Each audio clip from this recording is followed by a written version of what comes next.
Okay, we're going to continue in chapter 4. This is our last section on unstable nuclei and radioactive decay. I will tell you this will be a long section. I'm very sorry, but there was really not a good way to break it down into two parts. So if you need to take a break halfway through, go ahead and do that. Just make sure you have your notes with you. That you're taking notes as we go through. You can pause not only to answer questions and go back, but also to make sure that your notes are as clear as they can be. All right? Okay, so let's begin. The objective for this section will be to explain the relationship between unstable nuclei and radioactive decay. We also want to be able to characterize alpha, beta, and gamma radiation in terms of mass and charge. We're going to need to remember some vocabulary that an element is a pure substance that cannot be broken down into smaller substances by physical or chemical means.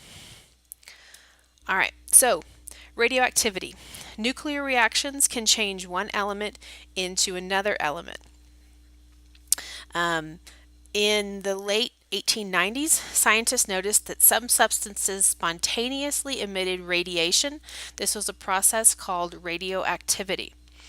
The rays and particles emitted are called radiation. So the radiation is what's coming off of the particles.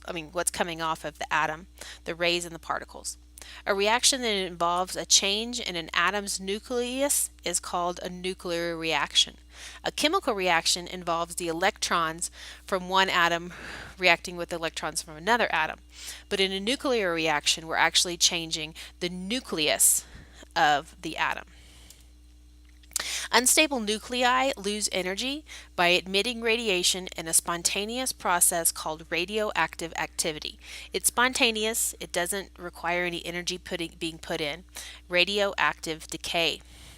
Unstable radioactive elements undergo radioactive decay, thus forming stable, non-radioactive elements.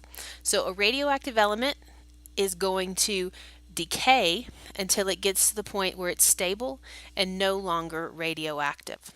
Normally, the radioactivity depends on the ratio of protons to neutrons in the nucleus.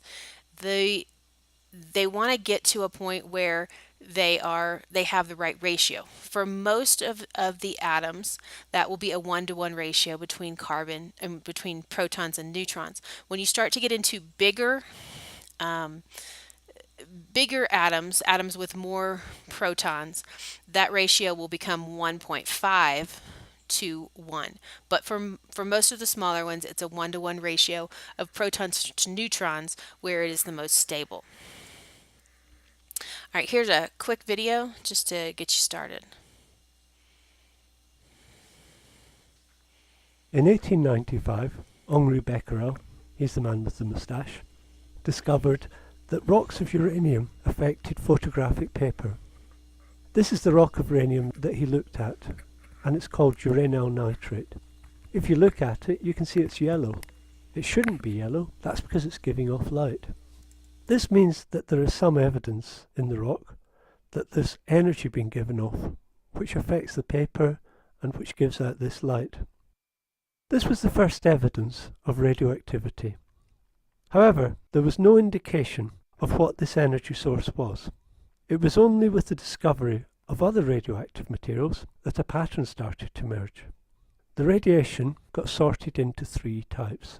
We're going to talk about these 3 types now. So let's introduce the first one. Here comes alpha. Alpha radiation is very easily stopped. It's stopped by air. Look, it just goes into the air and stops. Even a piece of paper, if you put a piece of paper in front of alpha radiation, it can't go any further. It's also strongly affected by a magnetic field. So here we've got a whole beam of alpha particles, and these alpha particles are going through a magnetic field. And when they go through the magnetic field, they bend quite a lot. This tells us 2 things. 1, that it's the heaviest of the radioactive particles, and 2, it's the most heavily charged type of radiation. The symbol for alpha is this, the Greek letter alpha. It's not very penetrating. That means if it actually hits something, it stops. Penetrating tells you how far it can get through things. The second type of radiation is more difficult to stop. So in other words, it's more penetrating. It is stopped by about half a centimetre of aluminium. And although it's affected by a magnetic field, so remember the alpha particles bending off to the right, then the beta particles would bend off to the left. This is beta radiation. It's much lighter than alpha radiation, and the particles have got a negative charge as opposed to a +2 charge on the alpha radiation. This is a symbol for beta radiation. The most penetrating of the types of radiation is gamma radiation. Gamma radiation goes furthest in air, it goes a long way in air, and also it goes through aluminium. But it will get stopped by lead. Gamma radiation is not a particle like the other two. Gamma radiation is a wave. That means it's just pure energy, which goes up and down as it goes through the air. And because it's got no charge, and it's got no mass either, it just keeps going. And it's very, very difficult to stop. So gamma radiation is the most penetrating. It has no charge and it has no mass.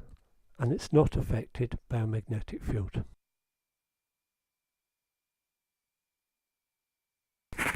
Okay. Moving on. All right, so let's start. Alpha radiation is made up of positively charged particles called alpha particles. So if you remember the experiment that we talked about last week where they shot alpha particles at the sheet of gold, and the alpha particles either went through or they hit the nucleus, the experiment where we disproved the plum pudding theory. Well, these are the alpha particles, okay? An alpha particle contains 2 protons and 2 neutrons, and it has a +2 charge because it has the 2 protons, okay? So alpha particle is made up of 2 protons, 2 neutrons, and is positively charged +2. So the figure shown below is a nuclear equation showing the radioactive decay of radium-226 to radon-222.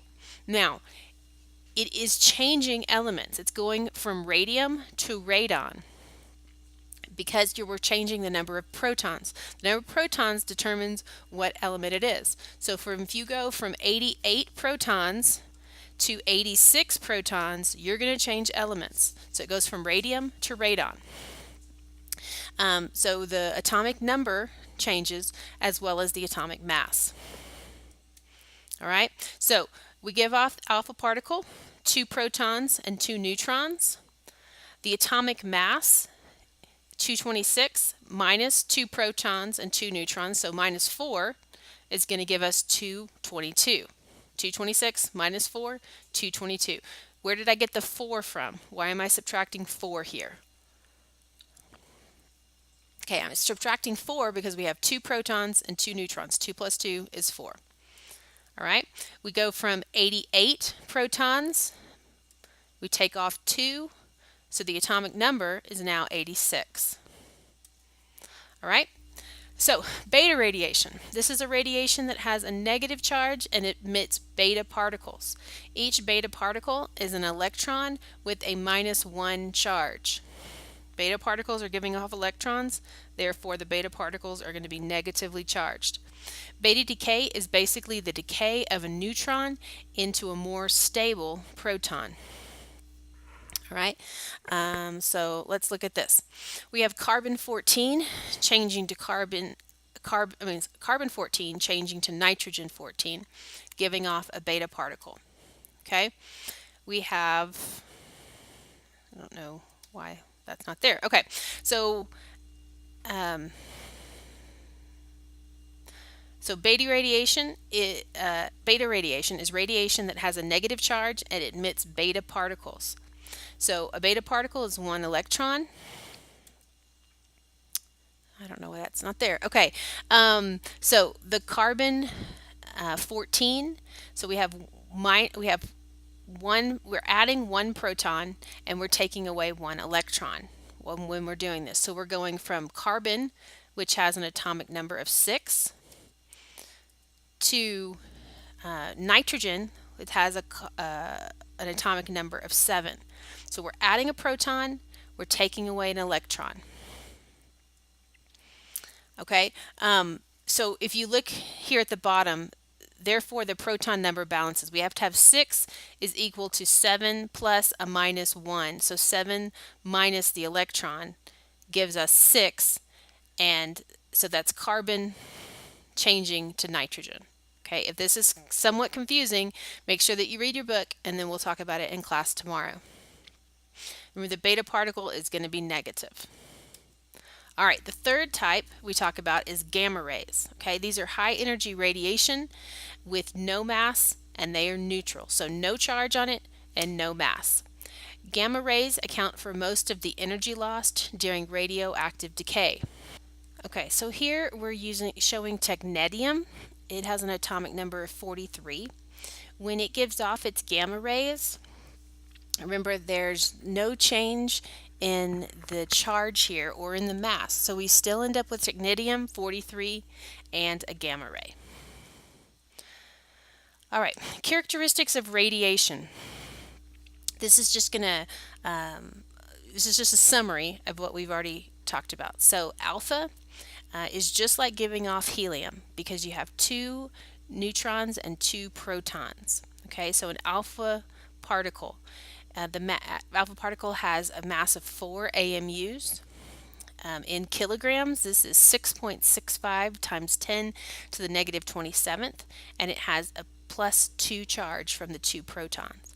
A beta particle, okay, you can either be written as an E negative, so an electron, or as beta. I'd like for you to use the terms alpha, beta, and gamma when you're talking about these. It has the mass of 1,840th AMUs, and in kilograms it's 9.11 times 10 to the negative 31. That's how much an electron weighs, and it has a charge of -1. But gamma particles are completely different. There's no mass either in AMUs or in kilograms, and there's no charge. Okay, this is in your book. I want you to be familiar with it. If we have a radioactive source and we allow it to come out through a small hole and then direct it toward a zinc sulfide coated screen, you have a negative plate on the top and a positive plate on the top and a negative plate on the bottom. What's going to happen is the alpha particles, which are positively charged, are going to arc downwards towards the negative plate. The beta particles are going to go upwards towards the positive plate, and the gamma rays are going to go straight through. Okay, they're not going to be affected at all by the positive or negative plates because they have no charge whatsoever, and because they have no mass. If you look at this, the gamma rays, which are actual waves, are going to go through the paper, through the aluminum, and even through the lead. They can be stopped by lead, but not completely. Some of them are still going to get through. The beta particles are going to go through the paper but be stopped by the aluminum, and the alpha particles, which are the biggest, okay, because they have 2 protons and 2 neutrons, will be stopped by paper. Atoms that contain too many or too few neutrons are unstable and lose energy through a radioactive decay to form a stable nucleus. Few exist in nature. Most have already decayed to stable form. So because they're not stable like they are with either too many or too few neutrons, they're going to decay, and we'll find them mainly in their most stable state. All right, that is the end for today. And tomorrow in class, we'll watch a video that shows a little bit better how radiation works. It's a crazy guy who's taken some parts out of a smoke detector, and he's going to show us how how the radioactive decay can actually make a spark if you hook up a battery. Okay, all right. Have a good night. Make sure you've answered all these questions and you've read up in your book, and I'll see you in class tomorrow.